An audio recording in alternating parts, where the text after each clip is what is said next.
And that's I heard it and I was like, I'm ready. That's my time. That's the word.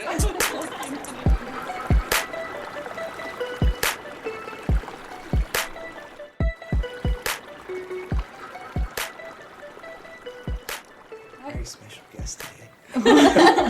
Jesse and his radio voice.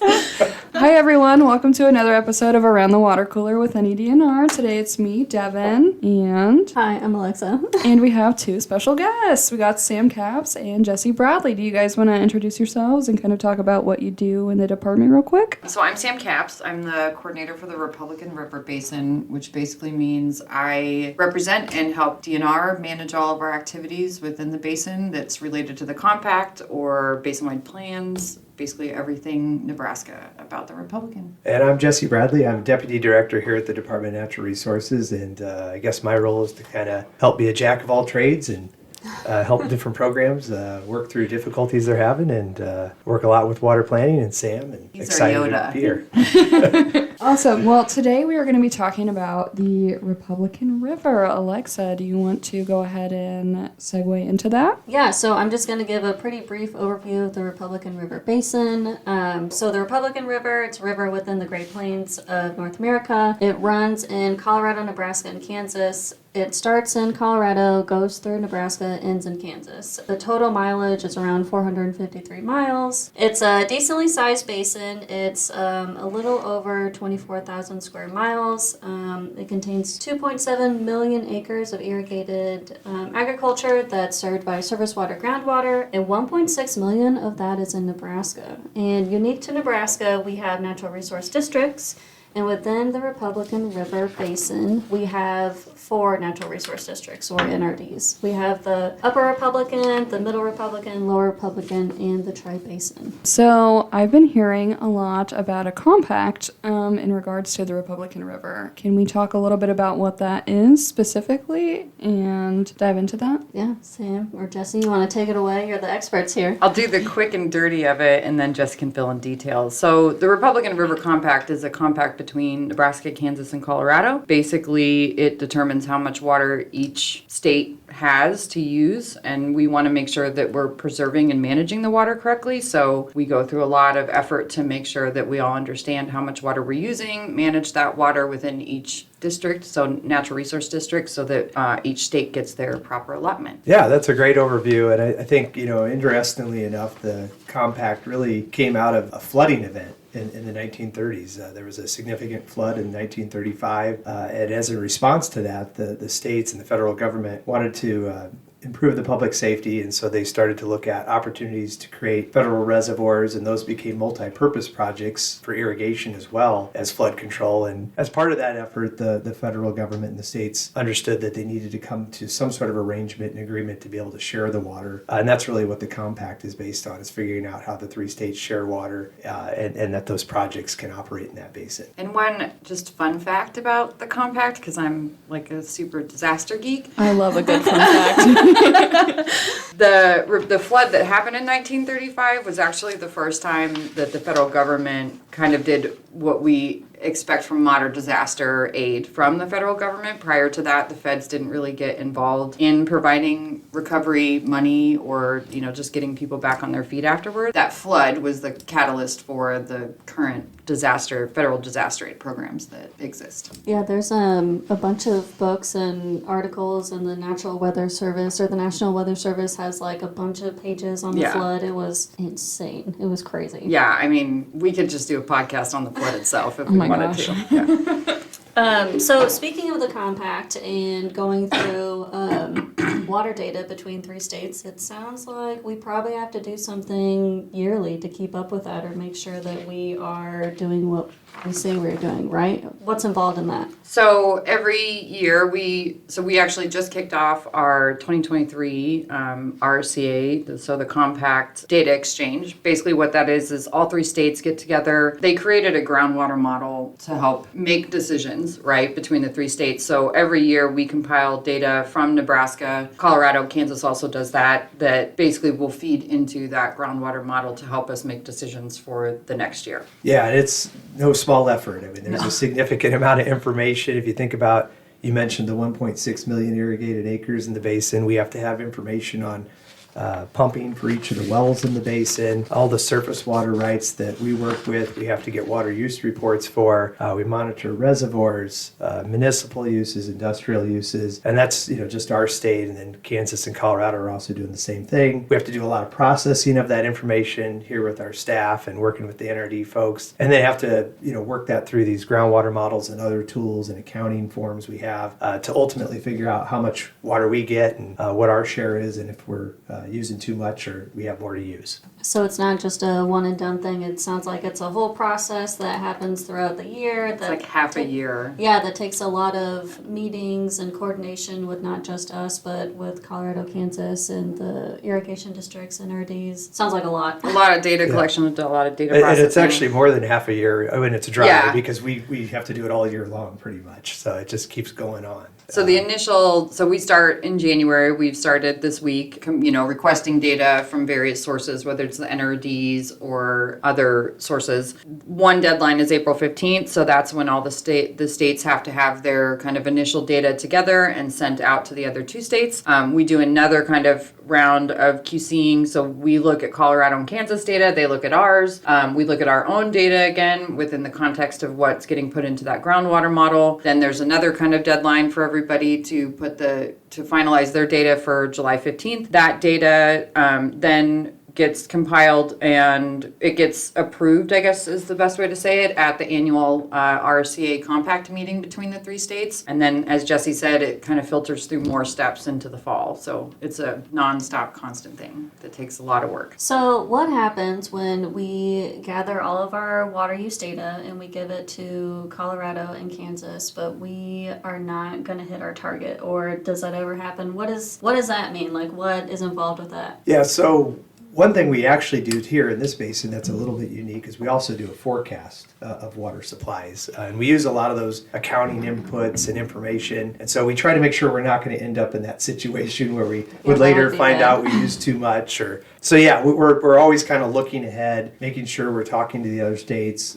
We've got a great relationship now working with those other states and making sure we're looking at that information proactively, figuring out both us, Colorado, look at that actively to figure out what we need to do for management actions. Those types of things can include pumping water from the NCORP project or Rat Creek augmentation projects, or Colorado uses their compact compliance pipeline every fall. And those are sort of the tools that we use to make sure that the books balance before we get those finalized. Awesome. We do the forecast every year. Is that just once a year, or do we do that a few times throughout the year? So the initial kind of rollout and the preliminary forecast, I think, or early forecast as we call it, gets shared at a forecast meeting that usually happens in November with the NRDs and irrigation districts. So we do a basin-wide annual meeting for our basin-wide plan for the Republican. So we tack on a forecast meeting at that point where we share the preliminary data. That's in November, then from November till kind of the end of the year. As new data comes in, we'll update it, and then we kind of do a final. And we pray for rain. Yeah. And so then at the end of the year, we kind of do a final forecast, and that will get sent out to the different districts and everybody that needs to be kind of in the loop on that. So at last year's forecast meeting, there was some big news. Do you two want to talk about what was said at the forecast meeting? Maybe leading into this year about the Republican? That's why it's so important, or why we have this podcast. Yeah, the unfortunate thing this year is we're as we sit here today, we're in a drought across a lot of Nebraska, and unfortunately, what that can mean in the Republican River Basin is we have to trim back our uses and really monitor more closely our uses, and gets kind of into some technical details. But there's sort of a 5-year averaging and 2-year averaging in that basin in terms of our water supply and use that we have to work within. And so, based on our evaluation of sort of the conditions in the basin and the water supplies, we had to initiate this process we call a compact call year. Can you go a little bit deeper into that? Like, what specifically is a compact call year? Yeah, so a compact call year, we're not very creative around here, I guess, but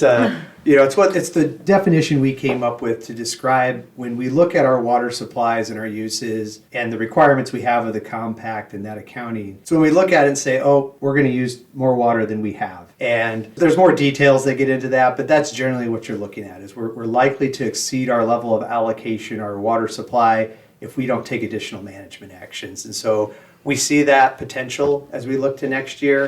And what that then initiates is conversations, in-depth conversations with our NRD partners, surface water irrigation districts, and we have to start figuring out how we're going to adjust our use or augment the supplies so that we can stay in balance. We also do that in communication with the other states, make sure there's full transparency around that information, that everybody knows what's going on. We also want to make sure that when we do bring those supplies into the basin that we need to or reduce our use, that those can be available and make sure that they're not just going to go to waste. So we want to make sure we're communicating with the other states. So it sounds like we probably have a pretty good process of going about if we are in a compact call year. I'm assuming we have to do things by certain times of the year to let people know, or how does that conversation go of, well, I think we should do this, maybe not, or that might not be enough water. How does that work? Well, so once we kind of identify through the forecast that it probably will be a compact call year, at the end of December, we will put out a letter to the NRDs that basically say it's a compact call, right? So it's an order that our director will put out that basically says next year is going to be a compact call year. What that does is it kind of triggers the NRDs to start looking at what they want to do over the next year and what plan they want to make. So as Jesse said, we need to figure out what additional management actions that we can take to make sure that we have the current allocation. So then at the end of January, the NRDs will submit to us what their plan is for various management actions. And that's kind of anything from if they were to have some kind of trigger of allocations that changes in a compact call year, if they want to look at any augmentation. This is my first compact call year since I've been at DNR, so maybe Jesse has other examples of what they would do.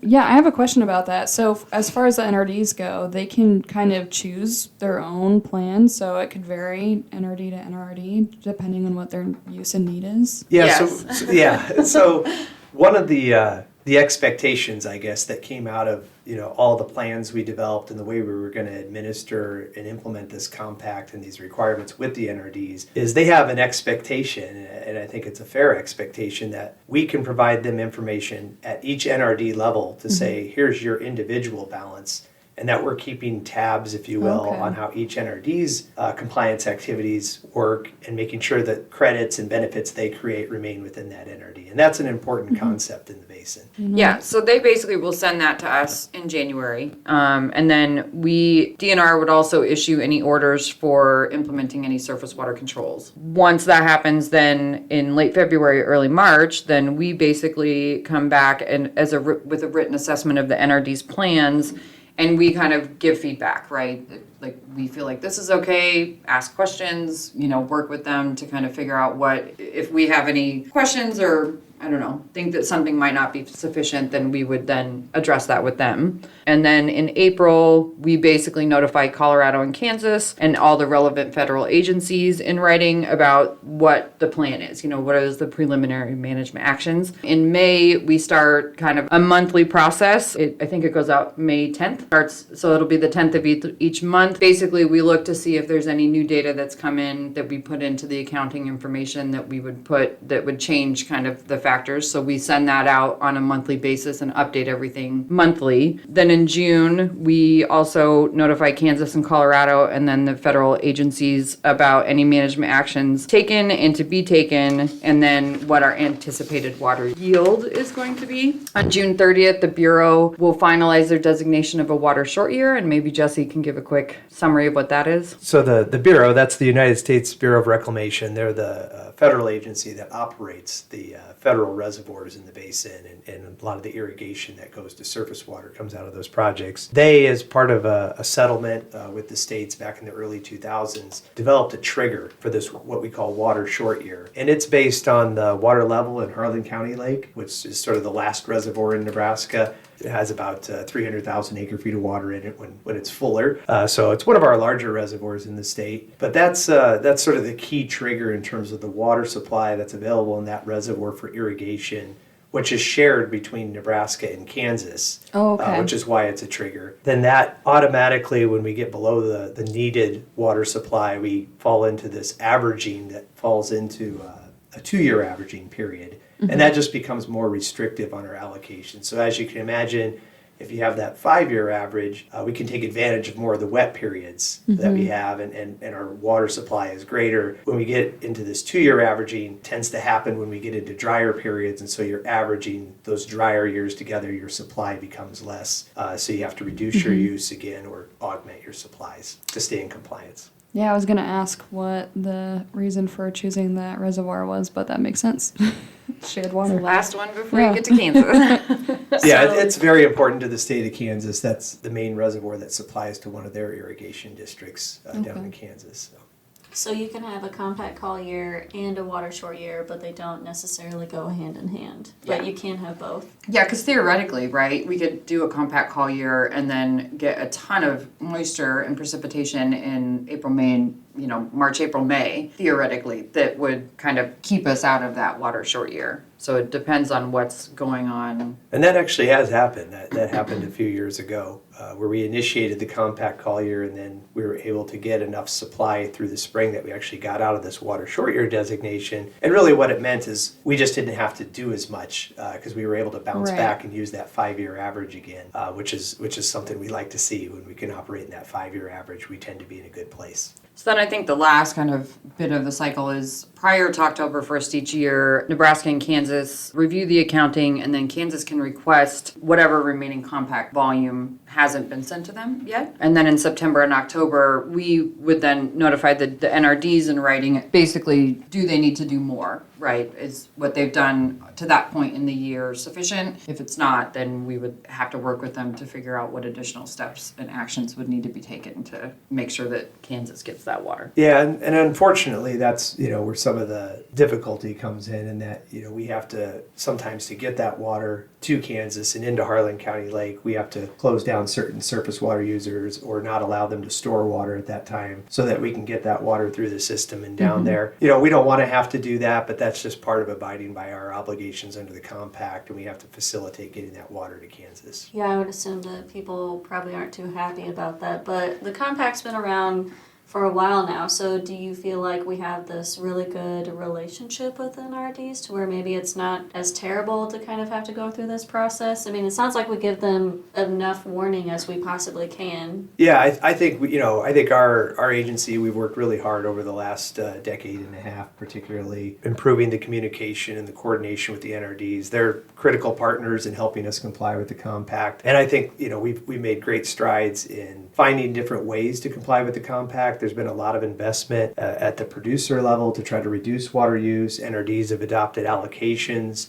We've also have 2 significant augmentation projects that have been developed over the last decade. All those tools really help facilitate compact compliance in a way we couldn't do it a decade and a half ago. Plus, we just have much better relationships, like I said, with the states, and being able to look past maybe some of the details of a spreadsheet and focus on making sure we get those water supplies into usable quantities in a usable location like Harlan County Lake, and that's just better for everybody throughout the whole basin. Yeah, and we meet with the Republican NRDs monthly, so we're constantly in contact with them. We have the basin-wide plan.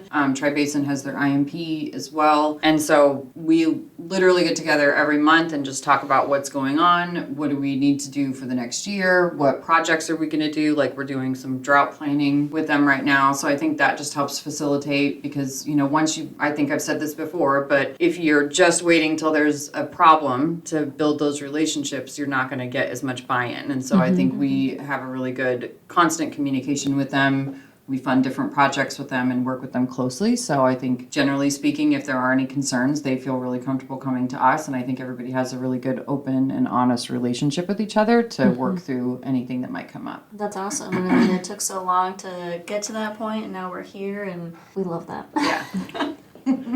The years of cooperation, not contention, so. Is there anything that you two wanted to add further that we didn't touch on? I think one of the things that we just want to make sure, this is all super complicated science and numbers, and there's a lot that goes into it. So one of the things that I think is our goal, especially during compact call years, is to be available to do outreach and education, whether that's with the NRDs, whether it's the boards, irrigators, just the general public. So I think one of the things that we want to do is make sure that people understand what's going on in plain English, how that actually impacts them. I think sometimes these things can be kind of scary if you don't really understand the details. So we're definitely looking for ways to kind of do outreach and communicate, what's going on so that people understand what a compact call year or water short year means to them. We talk to the NRDs. We're available to go to any meetings or events, have conversations kind of with anybody to just help them understand how it impacts them. Because I think once you kind of get down to the general basic information about it, people feel a little bit more comfortable. And it's not this big, huge, scary thing that's kind of looming over everybody. So I think just making sure that people understand what we're doing and how we're doing it is super important. Yeah, that's a good point.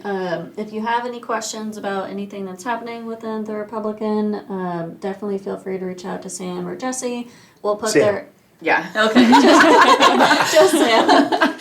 I pull Jesse in when I got it, Yeah, when I need to. We will put her information up when we post this, so you'll have her direct email, and then I think break time's over. Break time's over. Thanks, guys. Thank you. Thank you.